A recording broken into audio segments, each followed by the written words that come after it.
anglais EBA, c'est-à-dire Everything but Arms, tout sauf les armes. Les pays en voie de développement, les pays pauvres comme le Cambodge, reçoivent ce statut préférentiel de commerce, vous voyez, c'est-à-dire on peut envoyer en Europe, dans les pays européens, les produits agricoles, par exemple du sucre. Il y a des compagnies ici qui ont obtenu les concessions économiques foncières du gouvernement pour 90 ans, pour planter des cannes à sucre, pour fabriquer le sucre, pour pouvoir envoyer et profiter de ce EBA européen. En général, les compagnies, ce sont des compagnies qui ont des financements extérieurs. Voyez. Il y a quelqu'un d'important ici qui est certainement dans le coup, mais il obtient des financements venant de l'extérieur, de la Chine par exemple, ou quelquefois des pays voisins. Voyez. Comme le sucre par exemple, on sait que c'est le pays voisin, la Thaïlande. Le Vietnam, hein? Les sociétés étrangères sont soumises à des quotas de terre. Mais en s'associant à de puissants joueurs locaux, elles obtiennent un accès à de vastes étendues. La société thaïlandaise Midcoal détient 70% de la Kokang Plantation Company. Les 30% restants sont détenus par la société taïwanaise Wiwong. Le grand homme d'affaires cambodgien et sénateur du parti au pouvoir Lee Yong-fat dirige la Kokang Plantation Company. La population a d'ailleurs baptisé l'entreprise Lee Yong-fat, du nom du sénateur.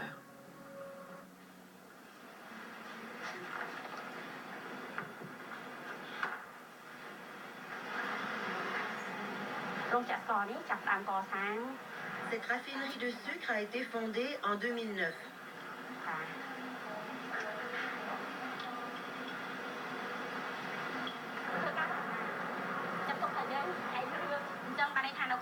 Nous transformons deux types de produits, du sucre brut et du sucre raffiné.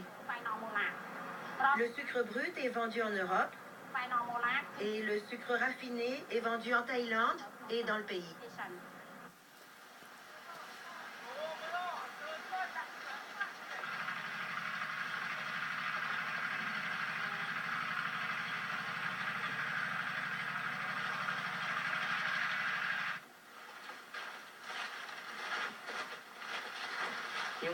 Je m'appelle Ned Kuhn. J'ai 41 ans. J'ai toujours vécu ici. Je cultivais du riz et des végétaux. À chaque récolte, je ne manquais de rien pour me nourrir. Avant la raffinerie, les habitants élevaient des bœufs et des buffles. Chaque famille possédait 10 à 20 bovins. Maintenant, certaines n'en ont que 2 ou 3. D'autres, aucun. Des gens se sont appropriés la région pour leur plantation. Ils ont tout arraché. C'est triste.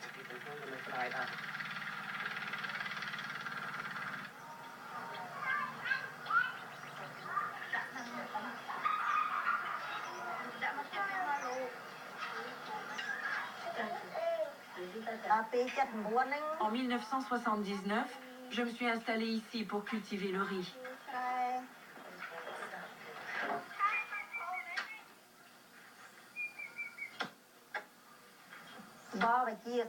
On a planté du manioc, des bananiers et de la canne à sucre pour notre nourriture quotidienne.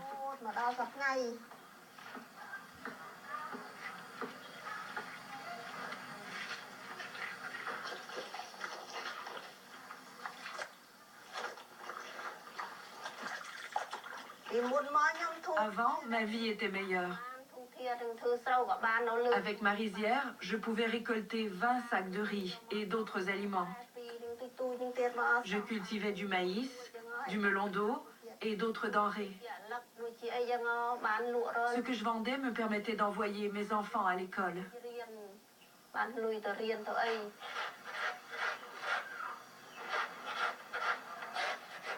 Avant l'arrivée au pouvoir des Khmers rouges en 1975, les paysans possédaient leurs propres terres. Or, les Khmers rouges ont détruit tous les documents, y compris les titres de propriété. En 2001, une nouvelle loi foncière a permis aux citoyens d'enregistrer la terre sur laquelle ils vivent depuis plus de 5 ans. Cependant, illettrés, pauvres et mal informés, la plupart des paysans n'ont pas rempli cette formalité. Résultat, sur papier, leur terre appartient à l'État.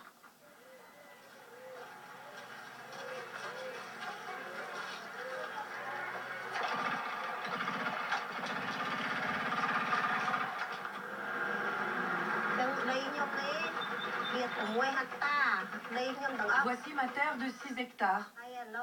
En tout, j'ai 12 hectares. En 2006, la société Lyongfat a confisqué ma terre. Elle a planté de la canne à sucre et installé une raffinerie de sucre. Je n'ai reçu aucune compensation. Mais le pire, c'est que l'entreprise nous interdit l'accès à nos terres.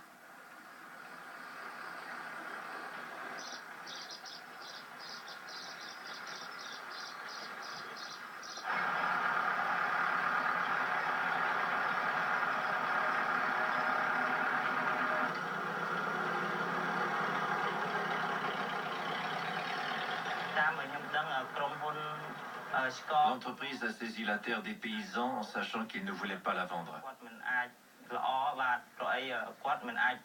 Elle l'a fait sans permission, sans avertissement et sans l'accord de la population.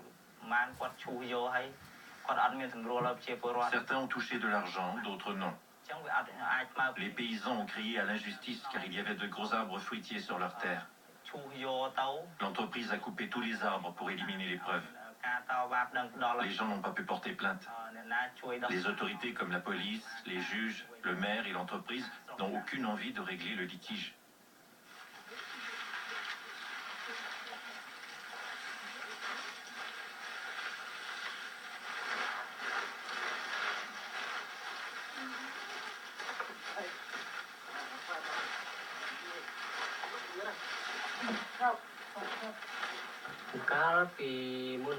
Quand l'entreprise a commencé à raser les champs et à aménager les plantations, elle a informé les fermiers que les plantations de canne à sucre allaient créer de l'emploi.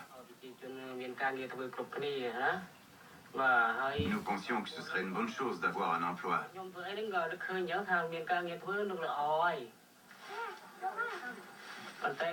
C'est vrai qu'il y a des emplois, mais ils sont mal payés. Le travail est éreintant et rapporte peu. La récolte des cannes à sucre est saisonnière. Elle s'étend sur 2 ou 3 mois. C'est tout. Je n'ai pas d'autre emploi. On vient de me réembaucher. Avant, j'étais sans travail. Je restais à la maison. Je cherche à droite et à gauche des moyens de subsistance.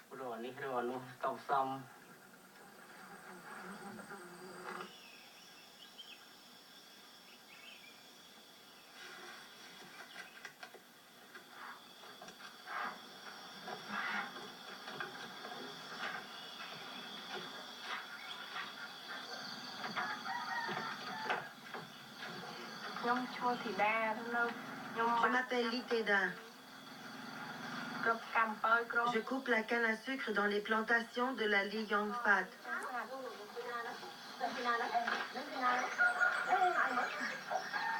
Depuis l'arrivée de la raffinerie, la vie est plus difficile ici.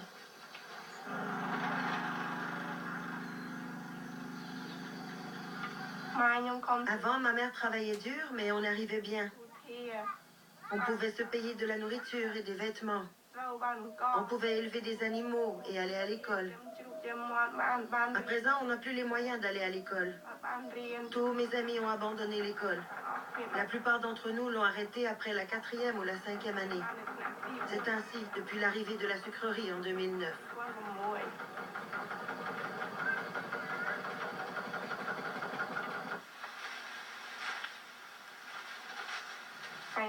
Parfois, on nous donne du travail, parfois non. Nous sommes complètement épuisés. Le travail est éreintant et très instable. On ne sait jamais quand on sera payé. Mais on n'a pas le choix, il nous faut travailler.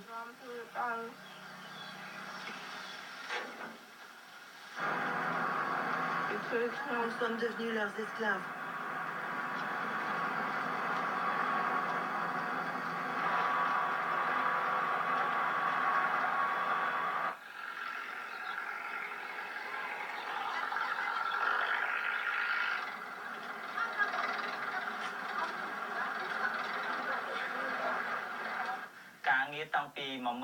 Avant, les travailleurs gagnaient 3 dollars par jour.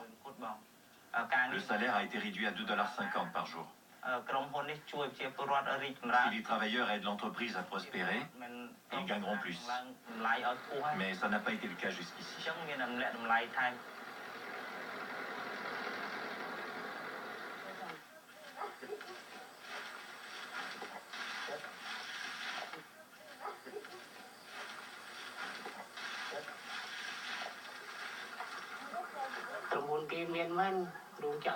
Le propriétaire de la raffinerie est riche, mais ses travailleurs sont pauvres.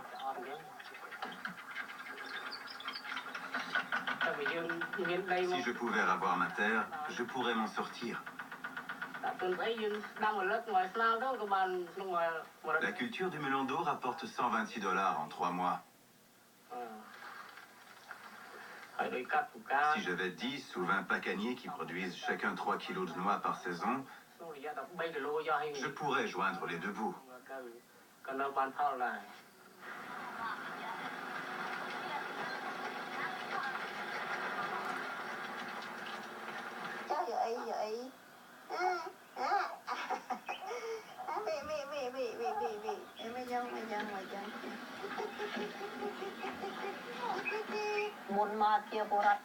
On n'a plus le droit d'aller dans la forêt. Avant, quand on manquait d'argent, on allait dans la forêt cueillir des lianes, des résines et d'autres plantes. Et on les vendait pour subvenir aux besoins de la famille. Maintenant, on n'a plus rien. Nous sommes tous endettés.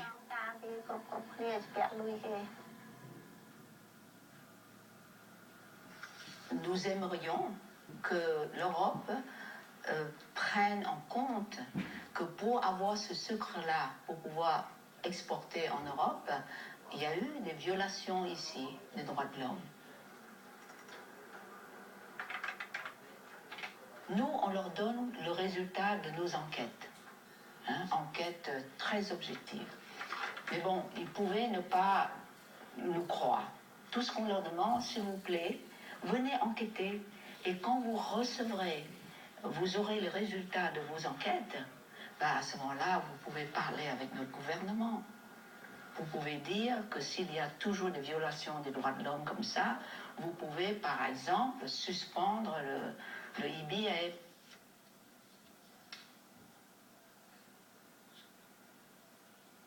Et ce n'est pas une fois que nous avons expliqué à Bruxelles, c'est plusieurs fois, mais la réponse de Bruxelles, c'était oui,